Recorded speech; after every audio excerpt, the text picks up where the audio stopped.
여러분, 오늘은 부처님 당시 알라위 마을의 직조공의 딸 이야기를 나누려 합니다. 겨우 16살이었던 이 소녀는 부처님께서 설하신 죽음, 명상을 마음에 깊이 새기고 밤낮으로 수행했습니다. 그렇게 3년을 이어간 끝에 그녀는 수다원과를 성취했습니다.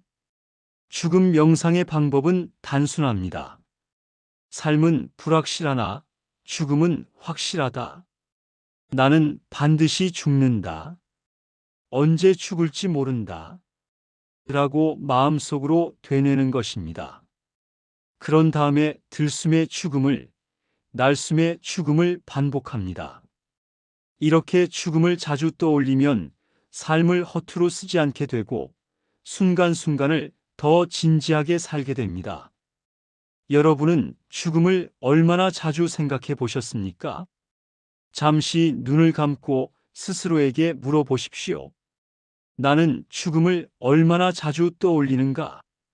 혹은 거의 생각하지 않고 살아가고 있는가? 직조공의 딸은 그렇게 3년 동안 죽음을 명상했습니다.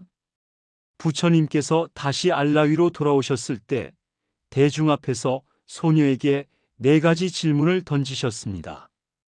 부처님께서 물으셨습니다. 소녀여, 그대는 어디서 오는가? 모릅니다. 그대는 어디로 가는가? 모릅니다. 모르는가? 압니다. 아는가? 모릅니다. 대중은 이 대답을 듣고 불쾌해했습니다. 부처님께 무례하게 제멋대로 대답하는구나 라고 생각했지요. 그러나 부처님께서는 대중을 잠재우시며 말씀하셨습니다. 그대들은 그녀의 대답을 이해하지 못하였다. 안목을 갖춘 자만이 볼 수 있는 것이다. 이어서 소녀의 답변을 하나하나 칭찬하셨습니다. 여러분, 부처님께서 직조공의 딸에게 던지신 4가지 질문과 그녀의 답변은 단순한 말이 아니었습니다. 그것은 죽음 명상의 핵심을 드러낸 것이지요. 첫째, 어디서 오는가? 라는 물음에 소녀는 모릅니다 라고 했습니다. 이는 단순히 집에서 왔다는 대답이 아니라 우리가 태어날 때 어디서 왔는지 존재의 근원을 알 수 없다는 깊은 깨달음을 담은 말입니다. 바로 불확실성의 진리를 드러낸 것이지요. 둘째, 어디로 가는가? 라는 물음에도 그녀는 모릅니다 라고 했습니다. 이는 죽은 뒤 어디로 가는지, 어떤 세계에 태어나는지 알 수 없다는 뜻입니다. 역시 불확실성을 인정하는 답변입니다. 셋째, 모르는가? 라는 물음에 소녀는 압니다 라고 했습니다. 죽음은 반드시 온다는 사실만은 확실히 알 수 있다는 뜻이지요. 이는 곧 죽음의 확실성을 직시한 것입니다. 넷째, 아는가? 라는 물음에는 모릅니다 라고 했습니다. 죽음이 언제 올지는 알 수 없다는 무상의 진리를 꿰뚫은 것입니다. 모든 것은 변하고 죽음의 시기도 예측할 수 없습니다. 이 깨달음은 곧 무상을 드러내며 동시에 집착 없는 마음을 길러줍니다. 여러분, 이 4가지 답변은 단순한 말이 아닙니다. 바로 죽음 명상의 방법과 정확히 맞닿아 있습니다. 죽음 명상은 이렇게 가르칩니다. 삶은 불확실하다. 죽음은 확실하다. 나는 반드시 죽는다. 언제 죽을지 모른다. 그리고 들숨의 죽음을, 날숨의 죽음을 반복하며 마음에 새기는 것이지요. 이 명상은 곧 4가지 답변을 몸으로 익히는 길입니다. 첫째, 삶은 불확실하다는 것은 내가 어디서 왔는지, 어디로 가는지 알 수 없다는 겸허함과 연결됩니다. 둘째, 죽음은 확실하다. 나는 반드시 죽는다는 것은 죽음이 피할 수 없는 진리임을 직시하는 답변과 같습니다. 셋째, 언제 죽을지 모른다는 것은 순간마다 죽음을 떠올리며 지금을 소중히 살라는 가르침과 이어집니다. 즉, 죽음 명상은 단순한 반복이 아니라 부처님께서 던지신 4가지 질문에 대한 실천적 답변입니다. 불확실성을 인정하고 죽음의 확실성을 직시하며 무상을 깨닫고 집착을 내려놓는 순간 소녀는 수다원과에 들어섰던 것입니다. 여러분, 오늘날 우리도 이 4가지를 마음에 새길 수 있습니다.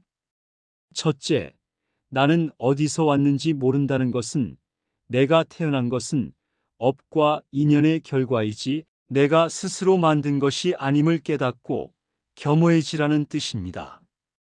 부모와 조건, 수많은 인연이 모여 지금의 나를 있게 했음을 인정할 때 우리는 교만을 내려놓고 감사한 마음으로 삶을 대하게 됩니다.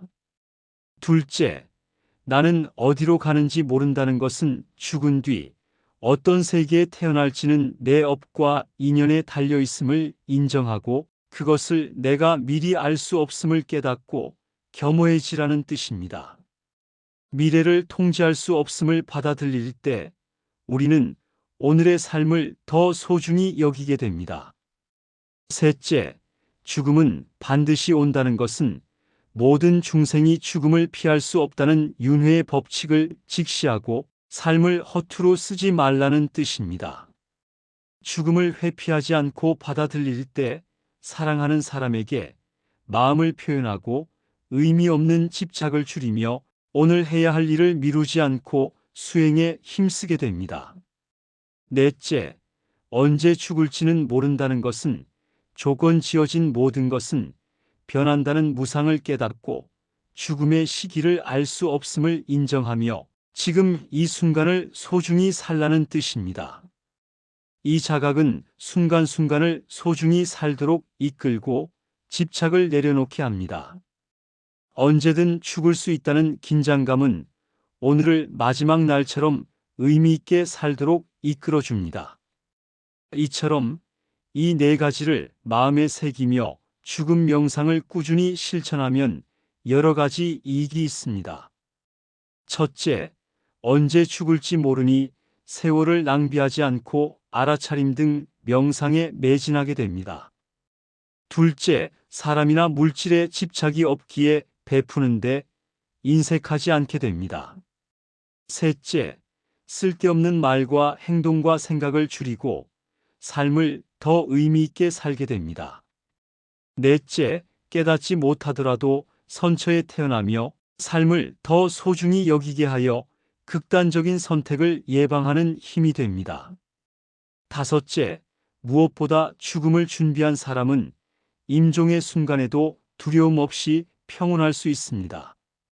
정리하자면 죽음 명상은 특정한 시대나 사람에게만 국한된 수행이 아니라 오늘날 우리 모두에게 적용될 수 있는 수행입니다.